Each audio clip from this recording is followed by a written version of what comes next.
Welcome to today's episode of the E-Commerce Revolution podcast, where we dive into the dynamic world of e-commerce and uncover the tools and tactics that empower today's emerging entrepreneurs. Our podcast is part of our community with the same name. The community is geared to providing emerging e-commerce entrepreneurs with courses, content, and coaching to help you all launch and grow successful businesses. Check us out at ecomrevolution.co. Let's get things started. Welcome to another episode of the E-Commerce Revolution podcast. Today, we are very excited and thrilled to have Eli Adams, founder of Fire Us Marketing and host of the Digital Marketing Revolution podcast. Eli is a seasoned SEO expert with over 15 years of experience helping businesses thrive online. I love that. Eli is passionate about all things search and strategy and considers his superpower to be an educator. And if you watch his YouTube videos and his podcast, you will absolutely get that. Not to mention, he's got an amazing beard. I don't know how he keeps it all together, but I love it. So today, he's here to break down Google's E.E.A.T, E-E.A.T, and we'll explain all that in a moment, a set of principles and share actionable strategies for e-commerce entrepreneurs looking to improve their sites, SEO rankings, and build credibility, and all of you should be doing that all the time. So without any further ado, please welcome Eli Adams to the E-Commerce Revolution podcast. Eli, it is great to have you on. Thank you very much. Yeah, thanks, Ramin. I'm excited to be here. I know that we've tried for quite some time to get this lined up, and I'm excited to finally make it happen. Well, you are a very busy person. You've got, just by looking at your YouTube channel, and I, by the way, love the fact that you have Revolution in your name as well. I guess it's safe to say that right now, between digital marketing and e-commerce, we're still in a huge revolution, right? Yeah, absolutely. There's a lot of change. There's a lot of if you look at the lifespan of our life, when we were younger, we didn't really have the internet, didn't have a lot of the even emails and basic stuff like that. And growing into what we have now, a lot of people think that like we've made it. I think we're just barely scratching the surface. And over the last couple of years of AI, I think that makes it pretty apparent that we are in a revolution. We are in a big stage of change.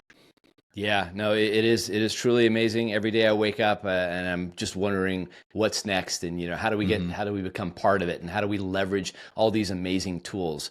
But we'll get into talking about E.E.A.T in a second. Maybe just take a second or two and just introduce yourself to the audience. Okay, my name is Eli Adams. I live in Utah. I've been in the digital space, like you said, for over 15 years. I actually built my first website in 1998. Actually, was my first website. Wow, nice. And that was really just kind of like you could put pictures on it and then like send a link to somebody through email and show them like you were famous, you're on the TV. Like it was a pretty big deal at the time. This was before social media, any of that. And then 2003, 2004, I built my first e-commerce website. I lived in Peru for a couple of years, and I had some connections out there send me merchandise, and I built a website, and I would sell that merchandise, and I would send money back to them. They were struggling and, in living in poverty. And so we took that money, sent it back to them. They would create more stuff to send to us. A lot of it was like carved pumpkins and like hats made of, like alpaca, stuff like that. And they'd send it to us. We'd sell it. We'd send back the money and do that. We did that for a couple of years, and that was a lot of fun. Then I took a little bit of a break. I did retail management. I managed some bigger nationwide retail chains on the operations side, and did that for about 8 years. And then after I got married, I realized I didn't want to be in retail, especially around Christmas season and stuff like that. I was working 80 hours a week during like the Christmas season. And I thought, if I want to have kids and a family, I want to spend time with them. So I changed back. I went through a little stint in the financial industry and then got back into digital. And it's been about 15 years since then. I've worked in startups. I've worked at multi-billion-dollar companies, international companies. The previous company I worked for, we supported 80 different countries and something like 17 different languages. And we manage all digital. So the digital product management and the digital marketing. And that was a lot of fun. About a year and a half ago, my wife told me that I should quit and do my own thing. And if anybody has a wife out there, they're always right, and you should listen to them. So I took her advice, and I didn't know what I was going to do in the beginning. I didn't start Fire Us Marketing right away. I started with an educational platform to teach people how to build websites online, how to monetize them, how to grow their income from there. And what happened is people would go through that platform, and they would they would be like, hey, this is great, but I need more. Can you coach me? And we would do one-on-one coaching. And after a couple months, they'd say, this is great, but I don't want to do it anymore. Can I just pay you to do it? And I was like, if everyone's going to just pay me to do their work, I better officially start an agency. And so I created Fire Us Marketing with an emphasis on the education part, because that's where it all really started, right? And the reason it's called Fire Us Marketing is because I want to allow my clients the opportunity to eventually fire me at some point in a positive way, right? So not just like, hey, you're an agency that I don't want to work with anymore. I found somebody else who's better. You're fired. It's more like, if you want to bring this in-house or make a transition, I'll help you with that. I'll help you hire the right person. If you're a dentist or a doctor or a lawyer, like, you don't have SEO skills well enough to like ask the right questions in an interview, right? So I'll sit in the interviews with you. I'll ask the right questions. Once you hire them, I'll do the training. I'll get them up to speed. I'll say, here's what we've been doing this whole time. Transition over to them, however long it takes, depending on the size of the company, depending on the skill set that person has, so that at some point they can take it over and you can fire me as an agency. So it's a little bit different. It's a little bit, a lot of people say it's risky as an agency, but I think consumers are smarter now than they've ever been in the past. And they're going to leave whether they want to or not. I would rather them leave on a positive note, where they can send referrals from their friends and family members, or neighbors or whatever who have businesses. They'll send referrals to me because I was honest, ethical. I did a good job for them, and I made that transition. At the same time, they'll leave a positive review, and I think long term it's going to be better for the consumer. It's going to be better for the agency. We'll have a healthy set of clients that want to be with us, and I'm always on call if they need help with Black Friday or new sales or whatever. If you want help, we can figure that out. And that's kind of where I'm at now. So I started the Digital Revolution podcast to help brand myself and the company. And we interview people all around the world, in Pakistan, in Europe, in Asia, in all over the United States. We love just hearing a lot of awesome people from around the world tell their experience, which is different from a lot of different countries, right? And so I'm about a year into that, and so heavy focus on the agency, heavy focus on the podcast, and just trying to live the entrepreneurial life. So that's me in a nutshell. I love it. I love it. I love it. And listen, the work is very admirable, and letting people make a decision on whether they want to stay with an agency is a great thing. Most agencies will probably say they want to try to keep everybody in the mix, right? They want to keep you there, but to feel confident enough that if they leave for reasons on their own. So I think that's it's almost removes any obstacles, any pressure that you may that your clients may have. I love it. So fantastic. I appreciate you giving us, and you ready to dive into the world of E.E.A.T. I know this is a topic you know really well. I've heard you speak on it before, and I find it to be very interesting because it's almost a little bit of an unknown. Not a lot of people know about it. They may have briefly heard about it, especially those maybe who are emerging, as we like to call them, emerging e-commerce entrepreneurs, but they should know about it because it is very important and very powerful. So let's jump in, and let's start out, first of all, if you wouldn't mind defining E.E.A.T and just the basics of it and what it stands for. Yeah, absolutely. So E.E.A.T is experience, expertise, authoritativeness, and trustworthiness. So it started out actually as E.A.T. And then in 2002, I believe it was, they added the extra E for experience. And so the whole idea is it's a framework within Google that that allows for good content, right? So kind of in a nutshell, a good content, good experience, all around the internet, and making sure that you are the authority, that you're trusted, and that you have the actual expertise on your website, right? And we can dive into what that actually means, but at a high level, that's what E.E.A.T is. Okay, great, great. And what does it, mean for an entrepreneur? Why do they need to pay attention to what you're about to tell us, all the nuances of E.E.A.T and what you need to do? Why is it important to today's entrepreneur, and especially, I should say, e-commerce entrepreneurs? Yeah, well, I mean, especially for e-commerce, you have to have that trust. You have to have, not just from a user experience and people coming to your website and making sure that that you are a legitimate company. And especially depending on what you're selling. If you're selling like a health product or something like that online, you have to have E.E.A.T for your client, for your customer, right? Not just for Google. Like you can look at Google and the framework and say, hey, I want that. I want to be better in Google's eyes. But really what you're doing is you're helping the end user really trust you and know that you are the experienced, trustworthy, authoritative, person to buy from. So I think it's important from a customer standpoint, just as much as from a Google standpoint. Yeah, that's great. And these days I say that most e-commerce, well, probably all e-commerce entrepreneurs should really also be basically a media company. You need to be a content creation company in the world of e-commerce.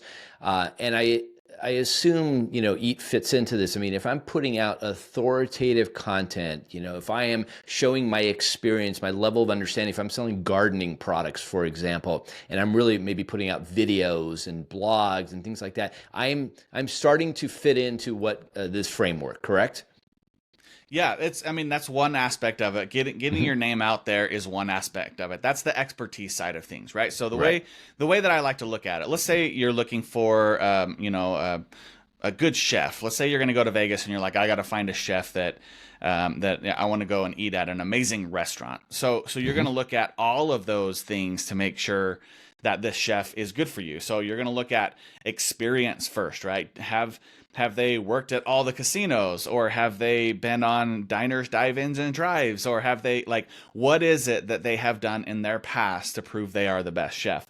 Then expertise is, did they go to culinary school? Did they learn what they were supposed to? Are they going to follow all of the food laws and make sure I'm not going to get sick? All of that. Now, if you have expertise without the experience, then it's sort of the reason they added experience first is because you can be an expert in it just by reading a lot and maybe getting some awards and stuff like that. But if you don't actually have the experience, your food might not taste good, right? So if you have the experience and you have that expertise, then you're looking at the authoritativeness, and you're looking at, how often is this chef mentioned in, food blogs and magazines, and have they won any awards and stuff like that. And then trustworthiness is, what do the reviews say? Are they positive? Are they negative? Have people gotten sick in this place? And you look at all of those things and you narrow down what is the best chef. Now that is just the framework, like looking at a high level, that is the framework, and that's what Google looks at.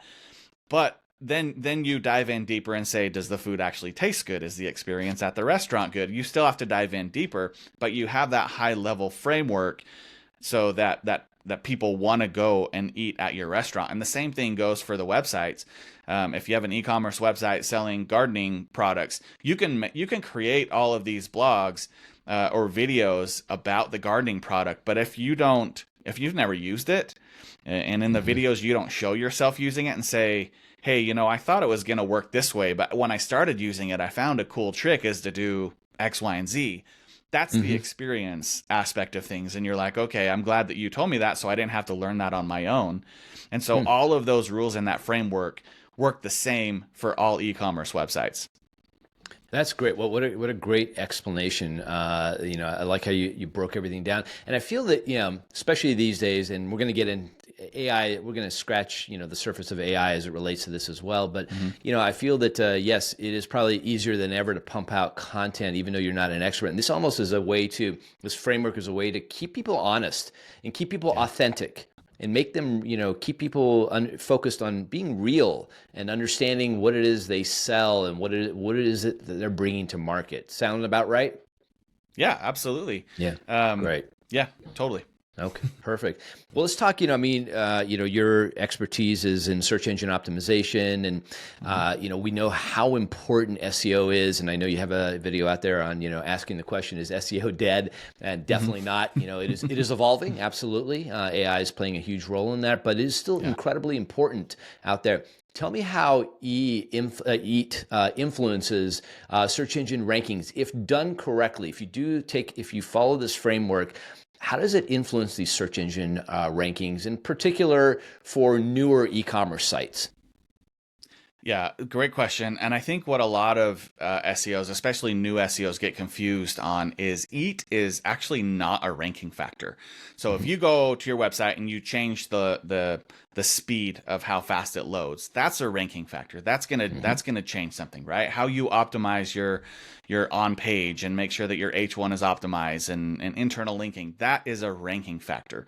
So Mhm. EEAT is a framework that sort of lays on top of that, right? So again, we talked about the chef example where you had to have Mhm. those four things, but that didn't include taste. It didn't include, Correct. the atmosphere of the restaurant. So that's the layer deeper. So understanding, first of all, that it's important for SEO because if you're Mhm. not following that framework, um, all the other stuff that like trickles down isn't going to matter anyway. So Right. especially if you're in the your money your way Mhm. uh, side of things, if you have that health industry Mhm. products, for example, you sell, like my last company sold essential oils. So if we have the essential oil product and we don't have you know a doctor who's talking about it, it's just an SEO who's writing content about it, Mhm. then it's still not going to fall into the EEAT framework. But if we have a doctor who has done tests on it,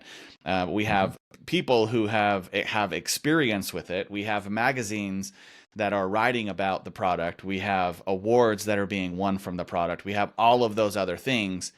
Then you have that framework so that your SEO, everything else you do with your SEO doesn't get held back, right? Does that make sense? Great. Yeah, absolutely makes sense. So it doesn't have a direct impact on search rankings, but it has this, it's, as you said, a layer on top, and it really helps maybe just indirectly influence what's happening and doesn't hold you back. I think that's probably the best way of describing that. It doesn't hold back your ranking efforts, all the other things that you're Yeah. doing in the world of SEO, which we could spend like 3 hours talking about, but we won't cover that today.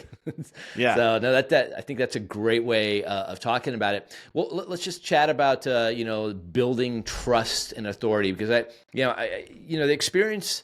I'm hoping that most people come into something with some level of experience. If not, maybe they're working with somebody, partnering up, and we gave the gardening example, or Mhm. learning a lot, in there. The trust and authority factor is something that, I want to really, hone in on. What are the most effective ways for e-commerce entrepreneurs to demonstrate trust and authority? Like very specific ways, if you could.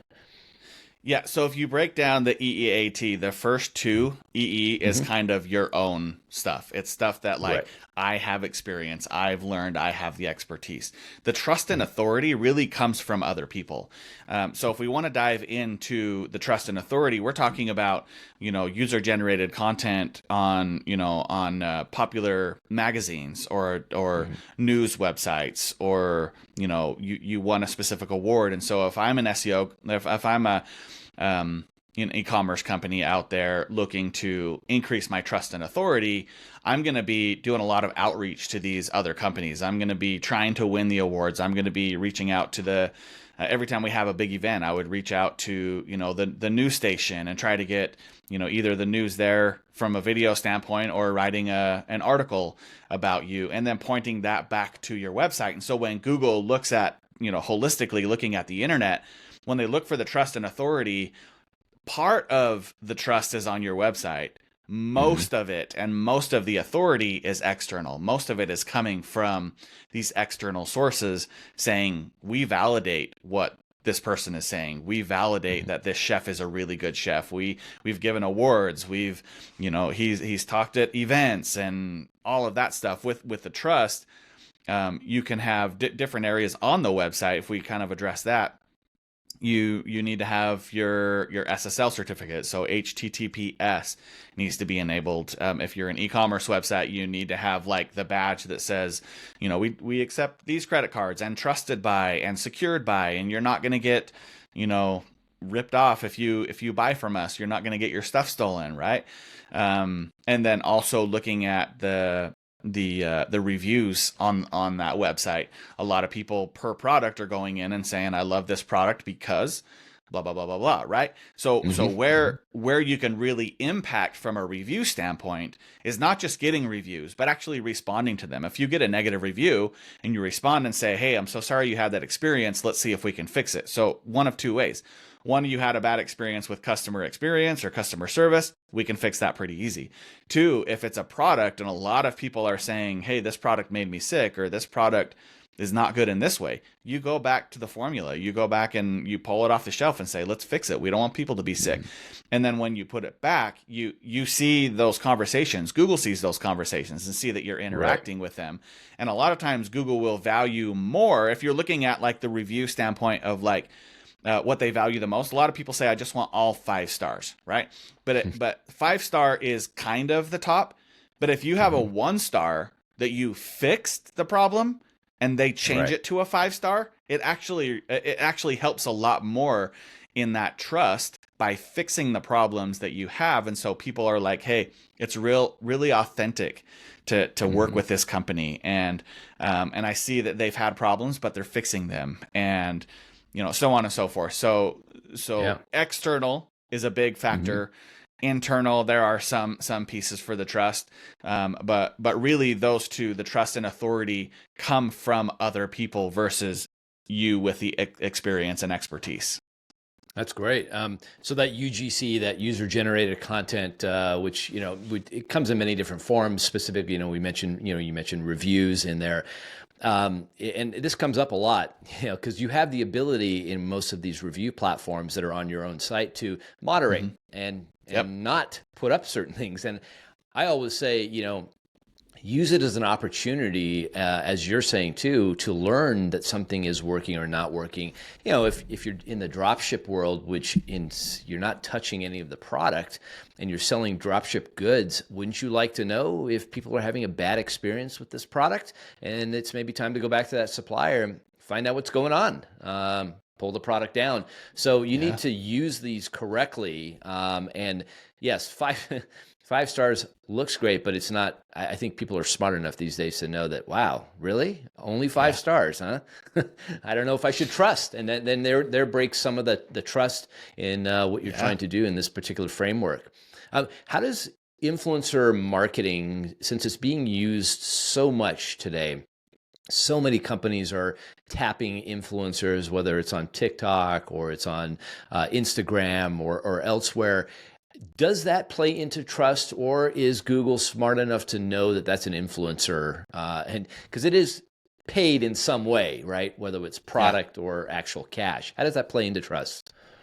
So I think it depends. I think it depends on where it comes from, who it comes from, how long they've been doing what they're doing. Because you could look at, if you have a finance website and you have Dave Ramsey shout you out, he's an influencer, but he's also an authority, right? So if that person has the E.E.A.T like Dave Ramsey does on his website, he's got all of that. He's got the experience, the expertise, he's got the authority and the trust. If they have that, and then they talk about you or write a blog post about you or give you an award, it means so much more than, a mommy blogger who's just popular on TikTok, right? But if she's popular on TikTok because she was on Good Morning America and she had a nonprofit, and you can go to the website and find her author page with all of the news articles and all of the links and everything else that give her that credibility, then the influencer does help with that. But so there's probably a ranking factor that Google looks at and says, if it comes from Dave Ramsey, we're for sure gonna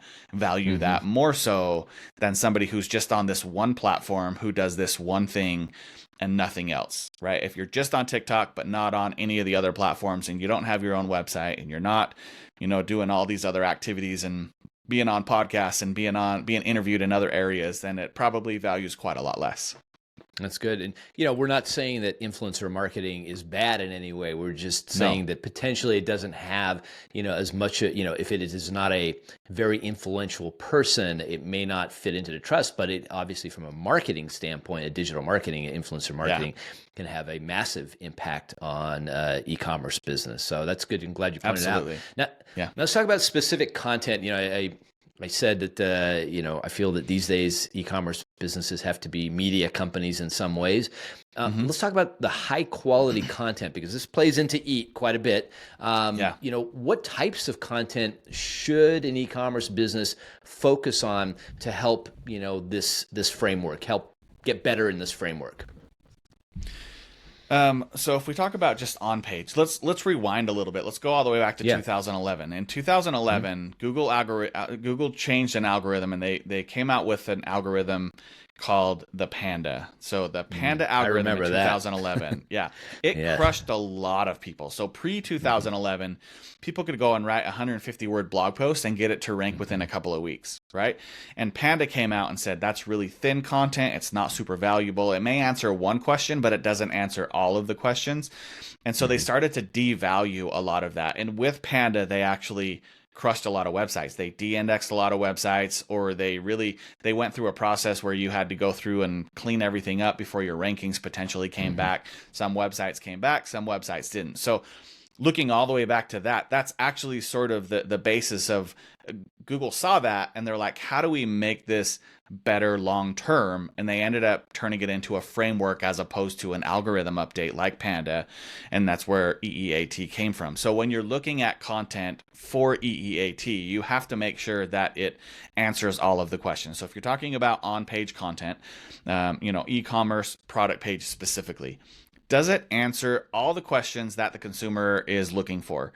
Or does that consumer have to go somewhere else to find some of those questions? So if you're going from top to bottom, you're looking at your H1, which is your title. Does it accurately describe what they came here for, right? And then you have all of your images, and then as you go down, you have maybe some FAQs, you have your product description, you have some videos, you have your customer reviews, stuff like that. So if on that page you're answering all of the questions you possibly can, then you're doing everything you can for E.E.A.T, as well as most likely everything you can from an SEO standpoint. Same thing goes for a blog post. If you're writing a blog post about, garden tools and, and you have that experience, you like a lot of times when you're writing this content and you're focusing on the E.E.A.T framework, you have to add the experience section. You have to say, I know that this weed whacker works this way because I used it, and here's where I found some difficulties. Well, it kept, the string kept tearing, but I found out it's because I installed it backwards, and so here's a picture of how I would fix it and made it better. Or the string that came with it wasn't that strong, so I would recommend you go and get this string, and you get a picture and show it's like a different brand of string. And when I was changing the oil and the gas in this one, you had to mix a percent of oil and a mix percent of gas, but the other one I didn't have to do that. Or this one was electric and this one was gas powered. Like, you go through every single scenario that you could think of on that blog post and give all the information you possibly can. So one example of, I've heard used in the past is, if you're doing your homework for something, what are all of the Google searches you are looking for? So if you're out there looking for a camper, you want to know, how much does it weigh? How much does my truck pull? Can my truck pull this? Does the height matter? Do I need to get one that's compressed because I have a smaller truck? Do I need to buy the hinge that goes in the middle of the truck versus the one that's on the back of the truck? What is the dark water? What is the clean water? How often do I change all of this? All of those questions before you go in and buy that camper or that trailer, you're asking on Google. You're getting educated. So if you're going to write blog posts about these, about that topic, try to think about every question you would ask in Google, and then add your experience. Well, so here's why I would get this type of camper, because I went and Mm-hmm. bought this one. The first camper I had was this style, and here's what I liked about it, here's what I didn't like. The second camper I had was this, here's what I liked about it, here's what I didn't. Then you have that experience piece added to it. So that's on page. It's similar with off page, but you control it a little bit less. You're gonna have to go to these magazines or these, authoritative websites and ask them to write about you, or we have a really cool story, or we have a nonprofit you could talk about, or whatever it is. Some of them do it on their own and don't give you any say. Some of them will say, okay, lay it out and tell me what you want us to talk about and we'll take care of it. And some of them will say, if you write it and we approve it, we'll put it on our website. And so there's kind of like variations depending on the type of the site owner, how big the company is, how much you can control in that regard. Yeah, that's great. And, I love, taking us back to 2011. I remember that time like it was yesterday. It was a very dramatic time for e-commerce businesses. But I think, what came out of it was, know what you're, especially in the e-commerce world, know what you're selling, understand it, put out good information around it, and just present people with, authentic information. And I think, that's, love it or hate it, that was Google's role. And yes, it affected a lot of people's lives and a lot of businesses out there. But I think the end result is we moved, more and more in this direction. And I think we have a lot more, long way to go still. There's still a lot of stuff people are just pumping out, information, hoping to get ranked or, hoping to get found and then quickly selling. So I hope we would go more towards this, to this type of framework and really keep in mind businesses should absolutely pay attention to it. That's great.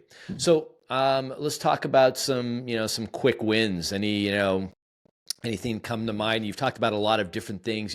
I find a blog isn't necessarily always the quick win. That takes a lot of effort. What are some quick wins that people can put in place today to make their site more, let's say, E.E.A.T friendly? Yeah.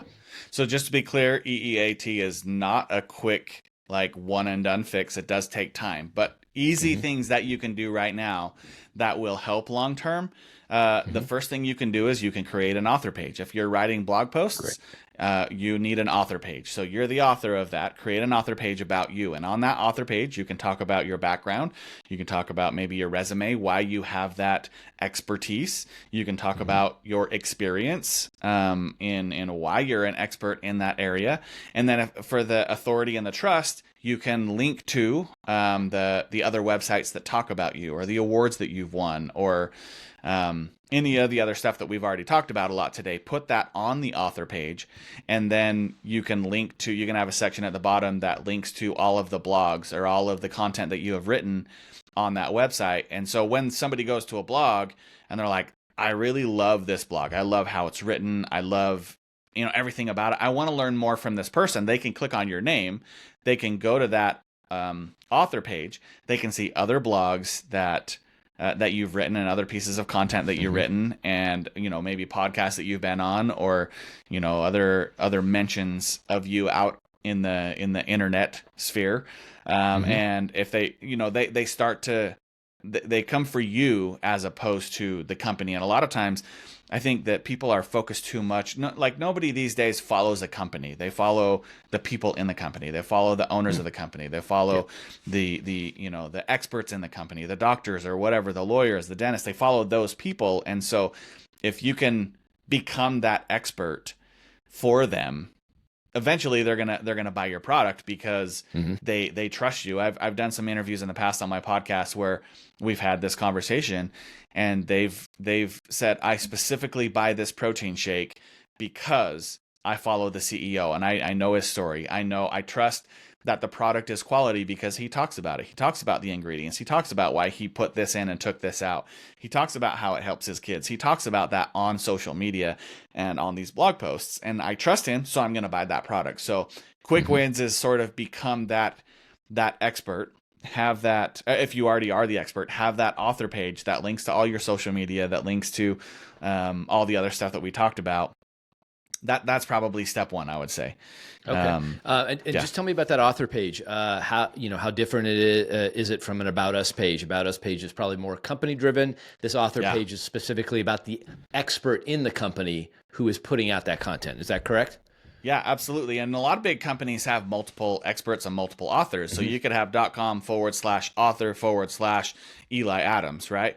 .com/ whatever the author / whatever the next person is. And maybe Eli is focused on, a specific niche in that company, and maybe Ramin is focused on a different niche in that company, and you could do that all on the same page. But it's about you. It's not about the company. The About Us page is about the company. It's about what they stand for, their mission, what drives them, their history maybe. The author page is specific to that person. Well, it's a very interesting way for a company, especially as companies grow, they tend to be more company focused. Now it's also saying, we want to empower the people within our companies, and we want you to stand out. We want you to be, out there. And show off your authority, and sometimes that threatens companies. They get a little worried about putting too many people out there. Look at our brand. Keep looking at our brand. But yeah, it is a different economy now. We are moving more and more into the entrepreneur, the individual behind the brand is so important in here. Let's talk about the example we talked about offline before we even jumped on. Is the reason that I got onto vidIQ was because of Rob Wilson, right? So I was optimizing my YouTube channel, and I was going out there and saying what tools work, and there's multiple different tools that work. But Rob Wilson just continually popped up on my feed, and I watched his videos, and he was just so charismatic, and he had a good way of like simplifying things. And I'm like, okay, let's just go with vidIQ then. And I went with vidIQ, and he ended up coming on my podcast, and he's just a genuine, authentic, great person. I don't know anyone else who works in the company. I don't know the owners. I don't know anyone else, but I bought vidIQ because of Rob.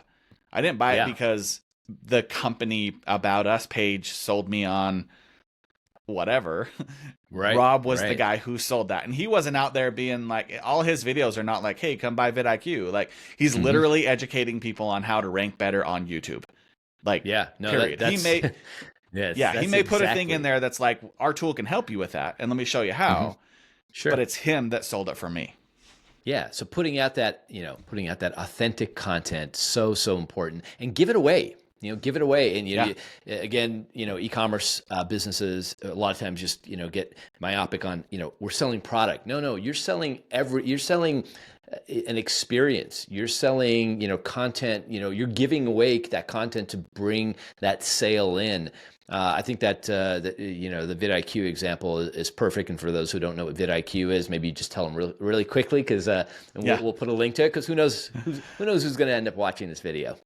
Yeah, absolutely. So it's a tool that it's like you can have it in a Chrome extension. So when you go to YouTube, it pulls up data from YouTube channels, from yours, from your competition, from all of that, right? So you can use that extension to analyze what your competition's doing, what they're doing well, what they're not doing well. You can actually go to the back-end platform, and it has an AI to help you with your titles. It has a section that will say, based on your industry, based on your competition that you gave us, here is a gap that we see you could fill in. So content around X, Y, and Z. Go and write this, and use this tool to write the title, and here's how I would create the thumbnail. And it really helps you analyze that, and then kind of walks you through the process of creating those good videos. It gives you analytics on when you should post, what time of the day you should post, what day of the week you should post.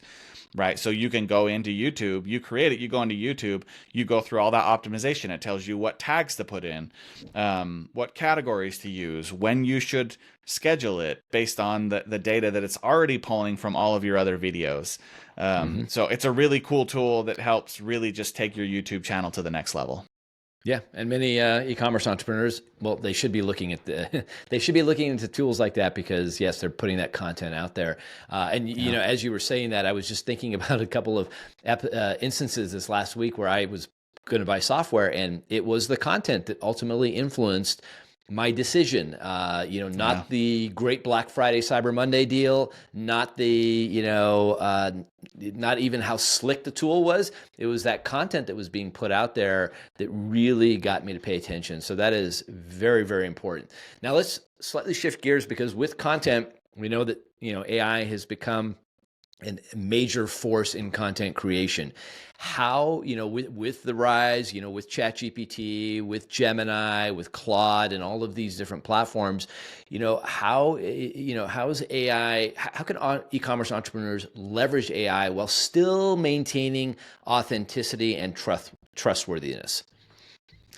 Yeah, that's a great question. I mean, I use AI every single day in my business, and I don't use it to write blog posts. I use it to plan, to write Mm-hmm. frameworks for my business, to lay things out, right? So a lot of what I do. So my website is built on WordPress, and it uses the Divi theme. Within Divi, it has this AI where I can go in and say, hey, I want to create an author page, and I want it to have this at the top, and I want to talk about blah blah blah blah blah. Like, you can just list out everything that I just mentioned, right? I want it to pull in the blog post that I've written. I want it to do this, this, and this. AI will actually create that page within Divi for me, and then all I have to do is go in and maybe tweak the colors, or change the header, or I don't like this section, it doesn't really make sense, I'll delete that and I'll add another section instead. So AI can be used in a lot of different areas to help with build, and even if you don't have AI within a tool like Divi, you can use ChatGPT to do the same thing. You can use a free version and say, I'm going to go build an author page. I want it to follow the framework of E.E.A.T. How should I build my author page? Ask me any question that you need to help me build that out. And it will ask you those questions. Tell me about yourself. Tell me about your history. Tell me your work history. What experience do you have? Do you have any awards? Or do you have any degrees? Do you have any links that talk about you? Have you been on any podcasts? Are you known for anything outside of what your competitors are known for? It'll ask you all those questions, and it'll actually lay out that whole page. I wouldn't recommend you just copy and paste it, right? I would humanize it. I would turn it into your own words, but it does take out like 60% of that guesswork. You don't have to go and anymore and Google best template for author page, and then search through 15 different links till you find one that you like. Just use AI to help speed that up. Another way you can use that is if you have, I think you have to have the paid version of ChatGPT, but it's real time on the internet. You can say, I want to go and find some websites in my industry that could talk about me, that will interview, that will maybe put me on their podcast. Give me a list in a table format of 50 different companies in the United States or within this zip code, or you can be as specific as you want, that I could reach out to. And if they have the contact information on their website, put it in column B, right? And enter. And it'll go through and it'll say Nike.com, and here's the URL, and here is the contact information, and Adidas.com, and it'll go like all the way through. It'll build that whole thing out for you. And then you can say, okay, now I want to email all of them and ask them if they will put me on their podcast, or ask them if they'll, whatever you're asking for, right? And, follow best practices for email marketing. And there's a lot of stuff you can prompt. It'll automatically write those emails for you. You can humanize them, you can put them in, but then you just go one by one, and you can say, you reach out to them and say, hey, here's what I'm looking to do. If you're interested, let me know. If not, do you know anybody who might be interested in the industry to do this? And AI will just cut out so much of that upfront timing of building the plan, and then you humanize it and take it from there. No, that's great. And obviously AI is being used for blog writing. You've got koala.sh and Cuppa, these more long form, these AI tools that help you with long form content. But I think the authenticity, I think is what you're getting at, is that you got to be involved. You have to be the human in the loop. So whether it's a blog or you're writing an author page and you're using it, you must read it. Two, you must put your own voice into it. And I love the explanation of having AI ask you questions where it basically interview you. For your own author page is absolutely the way to do this. And you can't, again, there's no quick fix to anything. It is hard Yeah. work, even with AI. But I think Yep. this what you just provided is a great example on how to, take care of your author page as an example. So I think that's Yeah, and fantastic. you can also say, hey, go to my website and tell me what I'm missing for E.E.A.T. And if you have That's the paid version fantastic. that crawls at real time, it'll say, well, looks like you do have an author page, but it's Hmm. maybe you have it no indexed on accident or something, right? Like maybe there's Right. other areas you could improve, and you just use AI to analyze your website and specific pages on the website, and it'll help you better that framework on your site. Yeah, no, that's great. Well, where do you see the future going here for Eat? Do you see Google continuing to? I mean, it's a lot of work, I assume, on their end, in terms of the technology to kind of monitor all this. Where do you see the future? So I mean, I don't think they change the framework too often. Mm, They look at through each algorithm update, they'll go through and they'll say, okay, we could change this or tweak this, and then they could like update a lot of things. What I see them doing is probably just adding on top of. I see hmm. them. They may add another word at some point, um, Right. but I really think that they've covered a lot of it with those four, Hmm. and really, I think if you want to just like be ahead for Right. Google, just have the best user experience possible. All of the Hmm. E.E.A.T is going to impact your user experience. And so if you want to get ahead of whatever the future is going to be, just continue to have the best user experience on page, off page, everywhere, right? Everywhere that you show up on the internet, have a good user experience. And whatever the future is for E.E.A.T, I think you're going to be covered. Yeah, that's great. Great way to sum it up.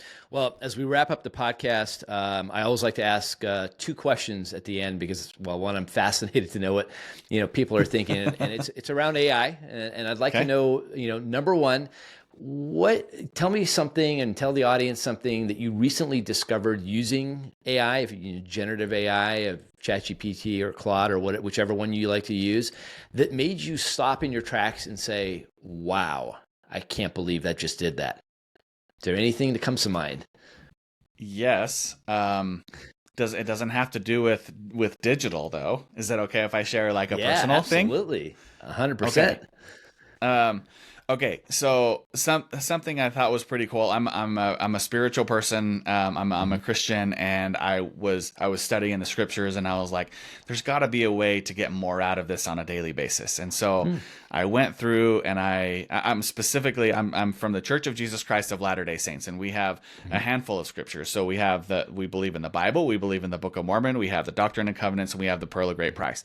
And so through all of those, I went into ChatGPT and I said, here are all of the scriptures that we believe in the Church of Jesus Christ of Latter-day Saints. I want you to give me actions related to Christ on a daily basis to be a better person, and I want you to tie a scripture to each one of those, and then an explanation of how I can implement that scripture to be a better person that day. And it spit out 365 days of throughout all of those scriptures. Here's the scripture, here's what it means, here's how you can implement it in the day. And I thought like I need to do like one of those calendars where you like tear it off every day just to be like a better Yeah. person. Advent calendar. Yeah. Yeah, and so Yeah. now I use that, and I go and like if I'm doing scripture study, I analyze that scripture, Wow. a little bit more, and I find it in the Bible dictionary, or I'll go to ChatGPT again and say, give me more context around this. What am I missing? What, like, in the footnotes of the scriptures, what other areas does this tie into? And it, like, I feel like it just makes me be more well-rounded on a daily basis and trying to be better.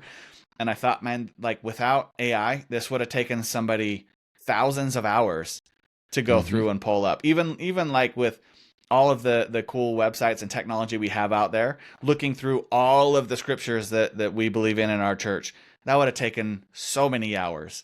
And I just thought that was amazing. That is, and I'm saying wow now too. That is absolutely, and what a great use. I mean, and again, I think it's a lot of it's, and we've had a couple of other people mention personal experiences, even somebody talking about, the struggles of entrepreneurship. Yeah. And it's like having a conversation with a friend or a close advisor, and you just utilize it to help, better your life. And simplify, around your faith. I think there's just so many incredible uses, and people shouldn't just be fixated on business. This is, use it in your daily life to just make things better, but always stay in the loop, right? Keep yourself in the loop, because one, you're going to learn things too. I appreciate you sharing that. That's a very nice, important personal element there. All right. Well, we've come to an end here. This has been great. I think you provided incredible information on E.E.A.T, and I think jokingly, maybe they'll add another letter at some point, but I think the framework is pretty solid. I think and if you stick to the game plan, and we'll put links in the show notes to help expand on this. And I really think it's an important framework for e-commerce entrepreneurs and really everybody who's building a digital business out there to pay attention to and understand. So thank you very much for coming on today and explaining all of it. Maybe Eli, just take a minute just to tell us where we can find you online and how we can connect with you. Yeah. Well, first of all, thank you, Ramin, for having me on the show. I really appreciate it. Great conversation. I love podcasting. I love the technology we have these days, and no matter where we are in the world, we can connect and get to know each other. And without this technology, you and I probably never would have met, right? And so I'm grateful. Yeah, I'm grateful for that. So thanks for having me on the show. First and foremost. You can find me. I'm mostly active on LinkedIn at therealeliadams.com, therealeliadams.com. In most social media, that's where I'm at. You can find me at fireusmarketing.com. You can go to the contact us page if you're interested in any of my services. There's a calendar you can fill out, or just have a conversation on LinkedIn or email, wherever. But I'd be happy to connect if anybody wants to chat more. That's great. We'll put links, as I said, in the show notes. Make sure everybody can find you. Eli's a great guy, filled with amazing information. Definitely check out his YouTube channel as well. Make sure that you catch all those videos, and great podcast he has as well. Thank you very much, Eli, for coming on today, and I hope you have a fantastic rest of your week. Yeah, you bet. Thanks, Rami. All right, you're very welcome. Thank you very much, everybody, for joining today.